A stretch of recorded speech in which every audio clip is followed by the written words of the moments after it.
సర్పంచ్ గా గెలిచేందుకు నానా ఫీట్లు చేస్తున్నారు పోటీ అభ్యర్థులు. జన్మభూమి రుణం తీర్చుకోవాలని సర్పంచ్ ఎన్నికల బరిలో నిలిచాడు వినోద్ కుమార్.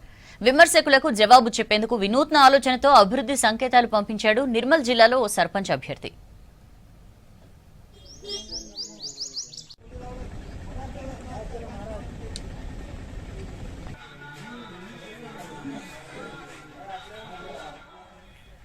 నిర్మల్ జిల్లా తానూరు మండలం జోవుల కే గ్రామ పంచాయతీ ఎన్నికల్లో పోటీ చేయాలని ఏకంగా గంటల్లోనే గృహప్రవేశం చేశాడు అభ్యర్థి బోయిన్వాడ వినోద్ కుమార్.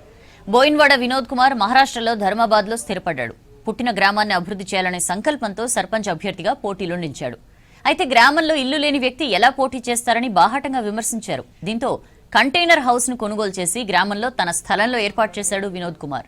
కంటైనర్ ఇంట్లో ఉంటూ ఎన్నికల ప్రచారం నిర్వహిస్తున్నారు. వినూత్న ఆలోచనలతో గ్రామాభివృద్ధితో పాటు సులభతరంగా ప్రజలకు విద్య, వైద్యం అందిస్తానంటున్నాడు సర్పంచ్ అభ్యర్థి.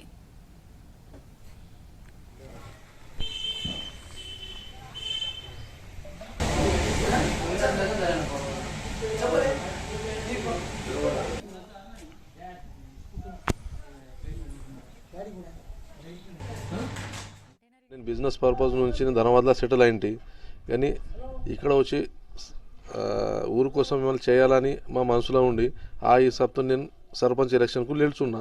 అయితే ఊర్లో అన్నలు పోయి ఈయన దగ్గర ఇల్లు లేదు, ఉంటాడా, చేస్తాడా, ఆ హిసాబ్తో నేను ఇల్లు లేదంటే నా ఈ జగ ఉండే నేను రెడీమేడ్ కంటైనర్ హౌస్ తెచ్చి 8 డేస్లో నేను సెట్ చేసి నా ఊరు కోసం ఏమైనా చేయాలా, నేను ఆ బిజినెస్లో మంచిగా సెట్ ఉన్నా ఇక్కడ వచ్చి ఊరు కోసం ఏమైనా చేయాలా, అందుకోసం నేను ఊరు వచ్చిన ఎలక్షన్కు నిల్చున్నా సర్పంచ్ కోసం. ఆ ప్రజా నాకు గెలిపిస్తే నేను ఊరు కోసం ఎడ్యుకేషన్ది ఏం ఫెసిలిటీ అది ఏం ఫెసిలిటీ చేస్తే అది విచారం చేసి పని